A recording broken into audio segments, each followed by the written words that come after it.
유튜브 친구들 안녕. 저 잊을만 하면 찾아오는 이슈형이야. 참 나도 자주 영상을 올리고 싶긴 한데 바빴어. 뭐 하느라 그리 바빴냐면 조도 저장치를 만들었다. 조명 저장치가 아니라 조도 저장치. 이걸 굳이 만들 수밖에 없었던 이유가 너무나도 많지만 뭐 결론부터 말하자면 뭐 애들 장난 같은 IoT가 아니라 진짜 IoT를 하기 위한 초석이 되는 가 필요했다고 생각하면 될 거야. 이전 영상에서 스위치로 뭐 밝기와 색온도를 조정하는 이 스위치로 커튼을 제어하니 뭐 그런 것들은 그건 그냥 장난감이에요. 1차원적인 접근이고 한두 달 쓰면 질려서 안 쓰게 되는 것. 잔인하게 말하면 지금 나와 있는 IoT 장착들이 단순 핸드폰 어플이나 리모컨으로만 조절된다면 전부 장난감이란 소리예요. 이 장난감들이 장난감이 아니게 만들려면 약간 다른 접근법이 필요한데 구글 홈스나 스마트싱스 같은 플랫폼에 IoT 디바이스들을 등록시켜서 사용한다라는 개념이 필요한 거지. 쉽게 말하면 이런 거야. 식탁 위에 펜던트만 뭐 켜고 끄고 좀 노랗게 좀 어둡게 뭐 이걸 굳이 핸드폰 열어서 조정하고 뭐 있다는 거는 장난감밖에 안 되는 거고. 자, 그게 아니라 헤이 구글 밥 먹을 거야 라고 하면 식탁 위에 다른 조명들까지 뭐 설정해둔 색상과 밝기로 바로바로 변경되면서 뭐 잔잔한 음악이 흘러나온다. 뭐 밥 먹을 때만 쓰겠어? 헤이 구글 목욕할 거야. 뭐 라고 하면은 화장실 조명이 꺼지는 게 아니라 극도로 어두워지면서 음악이 흘러나오거나 디퓨저에서 향기가 나오는 거. 뭐 뿐만 아니라 뭐 취침 모드, 기상 모드, 카페 모드, 게임 모드, 영화관 모드, 놀이터 모드, 뭐 사용하지 않을 때는 뭐 전시장 모드 등등등등. 너한테 필요한 조명들의 상황들을 지금은 단순히 껐다 켰다 딱 두 가지의 경우의 수로만 공간의 분위기를 제어했다면 지금부터는 너가 어떤 특정한 행동을 할 때마다 어디는 꺼지고, 어디는 켜지고, 어디는 밝아지고, 어디는 어두워지고, 어디는 노랗게, 어디는 하얗게. 그러니까 너한테 딱 맞는 조명들의 상황들을 AI가 기억하고 있어야 한다는 건데, 영화관을 만들어 본 적도 없고, 카페도 막 만들어 본 적이 없는 일반인이 그걸 어떻게 만들겠니? 웃기는 것이. 자, 그 뭐냐, 그 IoT 전문가라는 사람들도 그래. 뭐 IoT 적용해 주겠다면서 온갖 IoT 장치들 뭐 이것저것 갖다 붙이면서 뭐 여기저기 해주면서 뭐 1,000만 원, 2,000만 원씩을 뭐 받는 것 같던데, 과연 그 사람들이 장치에 대한 이해도는 높을지언정 공간에 대한 이해도까지 높을까 하는 거야. 공간에 대한 이해도가 높은 쪽은 뭐니 뭐니 해도 인테리어 디자이너들이야. 밥만 먹고 인테리어 하는 사람들 수준을 장치 전문가가 어떻게 따라가겠니?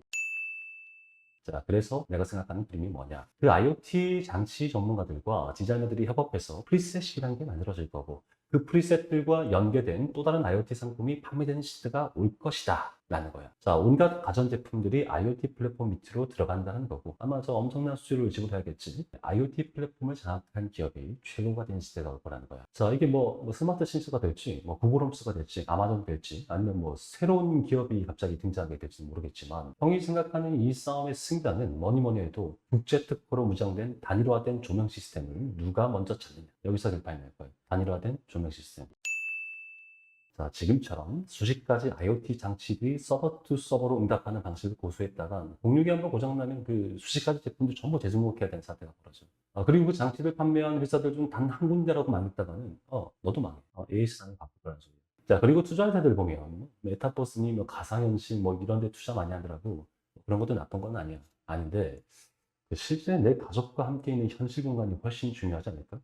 나한테 투자라는 소리야. 한 500억 정도만. 자, 조명들의 상황, 온도, 공기, 음악, 냄새 등등등 각종 제품들이 연계되어 특정 상황에 맞춰 연출된다. 이게 내가 보는 사물 인터넷, 즉 IoT야. 여기서 필요한 것이 프리셋이란 말이야. 왜냐면 너희들이 쉽게 접근해야 되거든. 근데 가격이 어려우면 안 되잖아. 가격도 쉬워야지. 형이 만들면 뭐 카카오톡 뭐 이모티콘 사는 것처럼 뭐 프리셋 가격이 3,000원, 5,000원 뭐 이럴 텐데 프리셋 없이 하나하나 너희들이 설정할 수도 있긴 한데 너희들이 이런 걸 경험해 본 적이 없잖아. 맨 땅에 헤딩하는 거라. 그런 경험 또한 즐거우면 그렇게 하면 되긴 한데 새로운 문화가 정착이 되려면 쉬워야 돼. 일단 쉽게 적용할 수 있도록 전문가들이 만들어 놓은 프리셋에서 개개인들이 취향껏 조금씩 조정하자 뭐 이런 거야. 자, 이걸 하기 위해 방해되는 첫 번째 관문, 첫 번째 관문이 오늘의 주제야. 220V 조명 제어 방식의 문제점. 자, 생각해봐. 너희들이 쓰고 있는 조명들은 거의 대부분이 LED 제품이야. 왜냐면 에너지 효율이 나오니까. 이미 LED 조명들이 너무 잘 보급되어 있고, 뭐 DC 24V나 뭐 DC 36V면 충분한데, 굳이 오버스펙으로 AC 220V를 쓸 필요가 있을까 하는 거야. 너무 위험해. 콘센트로 가는 전선과는 모두 콘크리트 속에 매립되어 있어서 안정성이 확보되어 있지만, 조명은 안 그렇다. 아웃렛 박스에서 아웃렛 박스까지는 콘크리트에 묻혔지만, 그 아웃렛 박스에서 조명까지는 노출된 전선관을 통해서 이동되는 거고 원하는 위치에 조명이 있으려면은 자, 여기저기로 전선관을 뿌려줘야 되는 건데 220V 전원들이 천장위를 막 돌아다니는 거거든. 위험하지. 그래서 올해부터 규정이 바뀐 거거든. 자, 그 바뀐 규정이 뭐냐? 이중 전장 속으로 지나가는 모든 전선관은 난연 시간이 아닌 불연제 배관을 사용. 이중 천장이 뭐냐면, 자, 너네가 보는 천장은 건물의 천장이 아니야. 실제 건물의 천장은 콘크리트 슬래브 부분이고, 그 아래 보통 서커보드로 만들어진 그 또 하나의 천장을 이중 천장이라고 하는 건데, 콘크리트 슬래브와 서커보드 천장 사이에 그 220V 조명선들이 지나다닌다. 그 조명선들이 그냥 싸돌아다니면 위험하잖아. 그러니까 전선관을 통해서만 이동할 수 있게 규정되어 있는 거거든. 지금까지는 그 전선관을 CD관이라고 하는 난연제 플라스틱 배관을 써도 되었지만, 혹시라도 불이 났을 때 그 CD관을 통해서 발화점이 이동하는 것을 막겠다. 그러니까 지금부터는 불연제인 금속재 가요 전선관을 쓰라는 뭐 그런 의미예요. 자, 이게 사실 작년부터 바뀐 규정인데 정식 적용은 올해부터인 거고, 내가 작년에 이 내용을 듣자마자 올 게 같구나 싶더라고. 뭐 몇몇 인테리어 회사들과 전기 작업자들은 뭐 일이 어려워져서 불만이 많겠지만, 지금까지 주거 시설에만 관대했던 것이, 자, 백화점이나 대형 건물, 뭐 관공서들은 화재에 굉장히 민감하기 때문에, 자, 이미 엄격한 잣대가 적용되고 있었거든. 불이 났을 때 뭐 어디는 더 위험하고 뭐 덜 위험하고 뭐 그런 게 어디 있겠어. 문제는 비용이지. 금속재 가요 전선관들 중에 흔히 쓰이는 배관들이 SF 배관하고 GW 배관이에요. GW는 습기가 많은 화장실 천장에 주로 많이 사용되는 거고, 건조한 곳에는 보통 SF 배관들이 많이 사용되는데, 문제는 SF 배관의 성질이에요. 이게 뱀처럼 흐물흐물거리거든. 자, 흐물거리니까 조인트 박스에서 조인트 박스로 팽팽하게 당겨주지 않으면 전기 입선이 힘든 거예요. 자, 입선이 힘들면은 미리 SF 배관 안에 뭐 전기선을 미리 집어넣어 놓고 뭐 넘기면 되지 않냐 생각할 텐데, 그러면 그때만 문제가 없지 다음에 없는 거예요. 결국 천장에 있는 상태에서 제대로 된 시공을 하는 건 불가능하다고 보면 되고, 멀쩡한 천장이어도 전부 철거하고 새로 해야 된다는 소리야. 아니 뭐 천장이 오래되었으니까 새로 하면 좋은 거 아니냐, 뭐 어떻게 보면 당연한 거 아니냐 싶을 텐데, 아니야. 그 현장 여건에 따라 천장 사항들이 다 다를 텐데, 예기치 못한 추가 비용이 발생하게 되고, 7천만 원에 계약해도 7,200이 될지 7,500이 될지 인테리어 회사들도 예상이 안 된다는 거야. 그럼 무조건 7,500을 부른다. 가뜩이나 비싸게 인테리어 비용을 잡으려고 인테리어 회사들도 비상사태인데, 불난집에 비린을 부은 격인 거지. 인테리어 회사들만이 문제가 아니야. 이건 우리 모두의 문제라. 자, 인테리어 회사들은 친구들 지갑을 지켜주려고 하는 것이 그냥 바뀐 법대로 하면 되는 거라. 3천만 원 하던 소나타가 이제 4천만 원부터 시작한다고 국가가 규정했다는 소리야. 딱 하나 방법이 있지. 이거 쓰면 돼. 중앙에 사각 직부등 하나 딱. 왜냐면 여기가 딱 아우트렛 박스가 있는 자리거든. 그 자리 그대로 직부등을 쓰면 되긴 하는데, 너는 진짜 이걸 쓰고 싶니? 아니잖아. 자, 그래서 뭐 대체 어떻게 하겠다는 거냐면, 우선 한국 전기 설비 규정을 좀 살펴보자고. 뭐 문서가 더럽게 긴데, 232.11.1을 보면 5번 항, 이중청장 내에는 시설할 수가 없다. 뭐를? 합성수지관. 합성수지관 대신 불연제 배관을 쓰라는 소리고, 뭐 간단히 말하면 기존에 사용하던 난연수지관이 사용이 불가하다는 규정인데 좀 어렵지. 자, KC 시공 가이드북 49페이지를 보면 명확하게 알려주고 있는데, 이중천장 안에서 불연제 전선관을 사용하고 또 뭘 사용할 수 있다고 하고 있어? 케이블을 사용할 수 있다고 하고 있지. 자, 이 케이블이라는 것에 집중해보자. 케이블이 뭔지는 각자 찾아보고, 자, 케이블의 시공 방법 중에 비고정 공사. 이 비고정 공사를 하려면 다심 케이블일 경우 비고정 공사가 가능하다고 되어 있단 말이에요. 자, 이 다심 케이블이 뭐냐면, 자, UTP 케이블이라든지 TFRCB 2코어나 뭐 3코어 케이블 같이 피복 전선들 곁에 한 번 더 피복이 있는 걸 다심 케이블이라고 하는데, 이 다심 케이블은 비고정 공사가 가능하다. 비고정이라. 비고정. 이 부분이 논란 여지가 있는 거야. 친구들아, 비고정 공사라는 게 대체 어떻게 비고정을 하라는 걸까? 형이 볼 때 한국 전기 설비 규정 이거 만든 사람 한국 사람 아니야. 아마 유럽 쪽 규정을 변형해서 그대로 가져온 게 아닌가 싶은데, 이중 천장 속에 케이블만 알려도 된다는 소리인지, 뭐 트레이를 만들고 그 위에 비고정을 허용한다는 소리인지, 몰드 안에서 비고정을 허용한다는 소리인지 도대체가 판단이 안 되는데, 이 규정을 해석하는 것 또한 주관적인 거야. 혹시라도 이 영상을 보는 관계자가 뭐 있다면은 속 시원하게 알려주면은 뭐 거기에 맞춰 공사하면 될 거야. 뭐가 됐든 왜 이런 규정이 생겼을까? 이게 중요하겠지. 결국 화재 위험 때문이야. 우리가 참 안타까운 세월호 사건 이후로 대한민국이 안전에 엄청 민감해졌는데, 이건 나도 절실히 뭐 공감하는 부분이야. 화재가 날 만한 부분을 뭐 보다 더 보강하자는 건데, 아니야. 이건 근본적으로 오버스택인 220V 배선의 문제라고. 220V를 쓰니까 스파크가 튀어되는 거고 불이 나는 거라고. 간단하게 생각하자. 전압을 극도로 낮추면 끝나는 문제야. 그래서 만든 거야. 뭐를? DC 24V 조명 제어 시스템. 자, 원래는 36V 시스템을 만들려고 그랬는데 25V 위로는 전선 보호 규정에 걸리더라고. 자, 정기적으로 볼 때는 36V가 훨씬 더 효율이 나오거든. 이 효율이라는 게 에너지 효율이 아니라, 이걸 뭐라고 해야 되나? 그냥 정기적으로 효율적이라. 그래서 친구들이 쓰는 조명들이 36V로 설계되어 있는 것들이 많은 건데, 24V로 했다고 해서 뭐 밝기가 밝아지고 뭐 그런 게 아니라 조명을 설계할 때의 효율이라는 거예요. 자, 밝기나 이력이 모두 개수의 문제라는 거지, 뭐, 와트나 뭐, 전압의 문제가 아니라는 거야. 자, 어려운 거 그만하자. 뭐, 중요한 건 그게 아니라, 자, 다시 한국전기설비 규정을 보면 211.5.4 내용 안에 6번 항에서 뭐라고 그러고 있냐면, 건조한 상태, 천정소는 건조한 상태지. 건조한 상태에서 다음의 경우는 기본 보호를 하지 않아도 된다. SELV 회로에서 공신전압이 DC 25V 또는 AC 60V를 초과하지 않는 경우, 자, 여기 보니 SELV니 PELV니 이 S나 P는 이건 적재에 대한 내용이고 ELV가 뭐냐?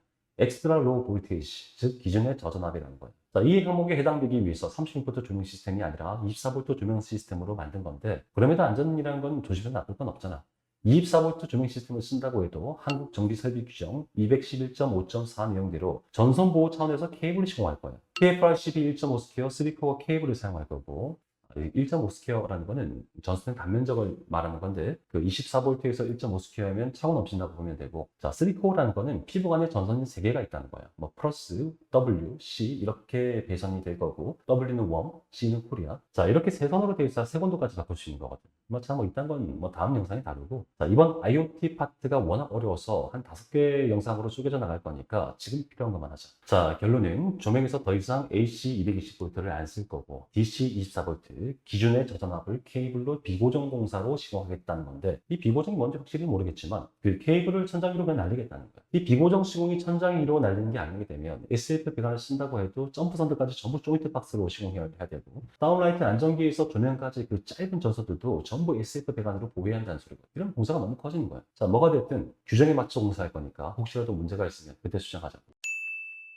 자, 끝이 아니라 220V 조명 캐로도 자체에도 허점들이 있어. 안정성도 안정성인데 그런 것들은 전문가들이 알아서 할 문제고 일상 속에서 흔히 드러나는 허점들이야. 뭐 사실 흔히들 겪고 있는 불편들인데 다들 뭐 적응이 돼서 아마 그게 불편인지도 몰랐을 거야. 그래도 한번 알아보자고. 첫 번째 허점, 일괄소등 스위치. 자, 결혼한 부부가 있어. 맞벌이라고 치죠. 월요일 아침이야. 남편은 9시 출근이고 아내는 10시 출근이라서 자, 먼저 일어난 남편이 아내가 깰까봐 조심조심 씻고 옷 입고 머리하고 불 다 끄고 조용히 먼저 출근했어. 자, 그리고 조금 늦게 일어난 아내가 씻고 머리하고 옷 입고 화장하고 하다 보니까 뭐 출근이 아슬아슬해. 여기저기 불 다 켜놓고 급하니까 일괄소등 스위치를 탁 하고 왔어. 또 왔는데 아내가 먼저 퇴근하면 상관이 없을 거란 말이지.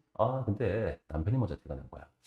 그 집에 들어와서 거실 조명을 탁 켰는데 어라? 조명이 안 켜져. 뭐가 전기가 나갔나? 뭐 이러다가 그 안에 가서 일괄소등을 끄고 왔구나.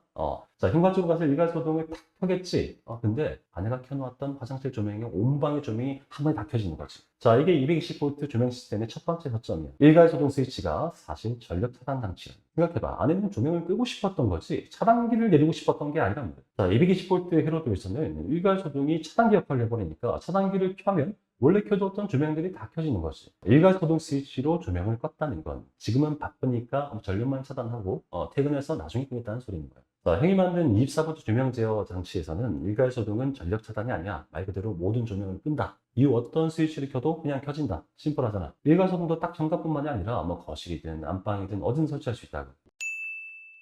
두 번째 허점, 3로 스위치. 다들 3로 스위치라는 게 뭔지 알지? 뭐 스위치와 스위치가 뭐 크로스로 연결되어서 여기서도 켤 수 있고 저기서도 켤 수 있다 뭐라는 건데 뭐 3루든 4루든 이딴 스위치가 존재한다는 건 뭐가 됐든 필요하다는 거야. 현관에서 불을 켜고 안방 쪽에서 뭐 불을 끈다 뭐 그럴 수도 있지. 그 문제는 220V의 3로 스위치라는 거는 회로 떠넘기 같은 개념이기 때문에 스위치를 켜고 끄는 방향이 그때그때 다른 거야. 자, 디자인적으로도 뭔가 우습지만 그냥 헷갈려.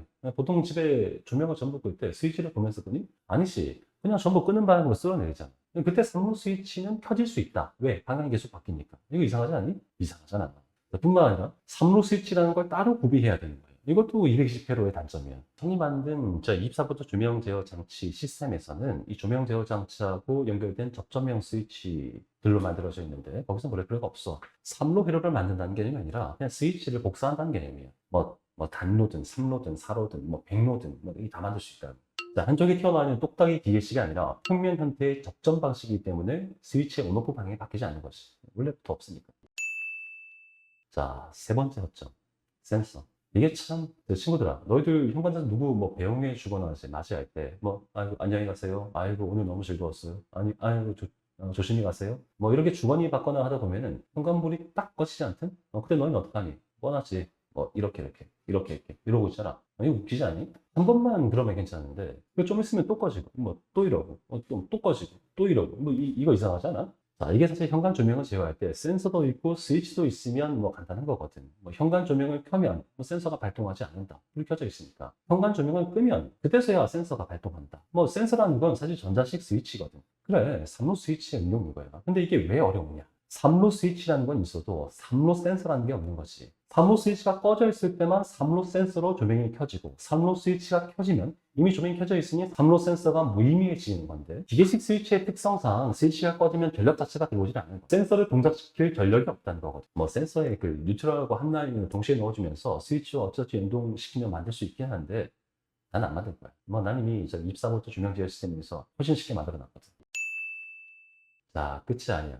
네 번째, 가장 치명적인 허점. SNPS, 즉 안전기 수가 너무 많다. 너희들이 사용하는 조명이라는 게 말이야. 원래는 수명이 엄청 긴 거야. 뭐 긴 건데 2, 3년 정도만 쓰다 보면 하나둘 고장이 날 거라고. 이 조명기구 자체는 한 5만 시간 정도 사용이 가능하기 때문에 항상 조명을 켜두는 곳이 아니면 한 10년은 사용할 수 있지만 조명의 세트로 붙어 있는 SNPS의 수명이 다르는 거라고. 이 SNPS 수명이 한 2에서 3년이고. 자, 이 SNPS가 뭐냐면 내가 친절하게 설명해 줄게. 우리가 가정에서 쓰는 조명들은 거의 뭐 한 12V, 24V, 36V 전압을 사용하는데 집안으로는 220V 전압이 들어가 있어. 이 24V 조명에다가 220V 연결하면 어떻게 되겠니? 즉 펑하고 조명이 터지는 거야. 그래서 220V를 12V나 24V나 36V로 일일이 감압을 시켜줘야 되는데 쉽게 말해 그 감압 장치가 SNPS야. 이해되지? 자, 친구들 집에 있는 라인 조명이든 간접 LED바든 마그네틱 조명이든 다운라이트든 요즘은 전부 LED 모듈로 구성되어 있어서 SNPS라는 장치가 없으면 사용할 수가 없는 거예요. 자, 조심해야 할 건 어떤 다운라이트는 조명과 SNPS가 일체형이어서 SNPS만 고장나도 제품 전체를 뭐 새걸로 사야 되는 문제가 발생하는데 이 조명 기구물이라는 게 생산 주기가 짧기도 하고 유통사가 자주 바뀌어서 몇 년 뒤에 똑같은 제품을 찾아보면 없단 말이야. 다운라이트 하나가 고장나서 교체하려다 보니까 똑같은 제품이 없는 거지. 뭐 다운라이트 하나만 다른 모양이면 조금 삐꾸 같긴 한데 뭐 상관없는 사람도 있겠지만 나 같은 사람은 엄청 신경 쓰인단 말이야. 뭐 어쩌겠어. 전부 교체해야지. 자, 왜 이런 문제가 발생했을까? 이게 중요하겠지. 근본적인 문제야. 필요한 건 24V나 36V인데 220V 환경에서 작동해야 되니까 조명들 하나하나마다 SNPS를 감압할 수밖에 없다라는 건데 효율적이지 않은 거야. SNPS 수가 너무 많아지는 거고 엄청난 낭비란 말이야. 간단하게 생각하자. 자, 애초에 220V에서 24V로 애초에 감압해 놓으면 조명에 안전기가 붙지 않아도 되는 거고 자, 결정적으로 한국 전기설비 규정에서는 25V를 넘지 않는 전압은 기준의 저전압으로 판단했기 때문에 천장에 SF 배관을 쓰지 않아도 괜찮은 거지. 천장 속이 훨씬 안전해진다는 소리야. 자, 다시 조명들마다 SNPS가 달려있으면 SNPS가 너무 많은데 처음부터 제어하면 SNPS의 용량을 조명들끼리 나눠 먹기를 할 수 있다는 거예요. 개수를 대폭 줄일 수가 있다는 것이. 실제로 주방, 거실, 욕실 두 개까지 해서 뭐 라인 조명과 간접 LED바, 다운라이트들을 뭐 아무리 집어넣어도 이베가트 SNPS 4개면 충분하고 자, 방들마다 라인 조명하고 간접 LED바들을 아무리 넣어도 주방, 거실, 화장실, 뭐 방들까지 온 집안의 SNPS가 8개면 충분해지는 거예요. 자, 그러면 현재 쓰고 있는 220V 환경에서는 어떨까? 주방, 거실, 욕실, 뭐 두 칸까지 한 100에서 한 200W 정도 SNPS가 6개에서 7개 정도 사용되는데 방들까지 하면 한 12개에서 15가지 나온다. 다운라이트에 들어가는 뭐 소형 SNPS가 생각하면 총 개수가 50개면 그냥 나와. 이 50개의 SNPS를 주기적으로 교체하는 것도 보통 일이 아니지만 비용도 무시 못하는 거야. 자, 이게 SNPS를 줄이는 것만으로도 비용 절감이 되는 게 최초 설치할 때도 비용이 줄어들지만 SNPS는 2, 3년 주기로 교체해야 되잖아. 자, 지속적으로 비용이 드는 문제이기 때문에 SNPS 개수가 한 개 더 늘어날 때마다 앞으로 한 3년간은 내가 이걸 갈아주고 있겠구나. 같이 생각이 미쳐야 한다는 거야. 결정적으로 SNPS가 죄다 흩어져 있기 때문에 몇 년 지나면 SNPS를 어디다 두더라? 온 수납장 문만 다 열어제끼고 여기저기 천장 해짓고 난리가 나는 거지. 자, 교체를 하고 싶어도 어디 있는지 알아야 교체를 할 거 아니야. 자, 아무튼 지금껏 인테리어를 해오면서 어려운 거, 힘든 거, 말도 안 되는 거 하나하나 개선하다 보니 조명 제어 장치를 만들 수밖에 없었다. 뭐 이런 얘기야. 사실 페이드 인 페이드 아웃 그 조명들을 좀 만들고 싶었던 건데 그 페이드 인 페이드 아웃 준다는 건 그 안에 그런 명령을 내려주는 PVC 기판이 있다는 거거든. 그래서 이제 비싼 메이커 제품들이 이제 비싼 거야. 그런 것도 다 들어가 있으니까. 근데 이게 저기 뭐냐 조명들마다 이 PCB 기판들을 넣는 것들이 비용도 비용이고 아무튼 효율이 안 나오는 거지. 그래서 발상의 전환한 거야. 통합 PCB 기판을 만들고 모든 것을 거기서 출발시키자. 그게 24V 조명 제어 시스템의 정체야. 자, 지금 한참 뜨거운 이슈가 되고 있는 SF 배관 의무 설치 규정에서도 벗어나게 되고 SMP 개수도 대폭 줄이고 교체도 딱 거기서만 하고 페이드인 페이드아웃도 당연히 가능하고 뭐 밝기나 색온도 조절도 가능하고 스위치도 똑딱이 말고 모멘터리형으로 만드는데 스위치 하나하나 모멘터리 PCB를 넣으면 비싸니까 모멘터리 기능을 중앙 제어 기판에 박아주자. IoT도 해야 되니까 조명이나 스위치마다 전부 통신 모드를 박지 말고 제어기 하나에만 딱 박아주자. 그래야 등록이 있어진다고. 뭐 그리고 저기 3로 4로 스위치 뭐 개념도 좀 없애자. 어려우니까. 무엇보다 전기를 좀 쉽고 안전하게 만들자. 뭐 상전하느니, 뭐 중성선이니, 회로 불리니, 뭐 이딴 거 알 필요도 없고 조명 설치하다가 감전될 일도 없고 합선돼서 펑 터지는 일도 없이 그냥 좀 그렇게 좀 만들어 보자. 그냥 내가 인테리어 하면서 뭐 같았던 것들, 욕 나오는 것들, 뭐 하나하나 개선시키려고 했던 것들을 만들었던 건데, 그래, 당연한 걸 당연하게 만들었던 건데, 형이 요즘 의욕이 없다. 형이 신세한탄 좀 할게.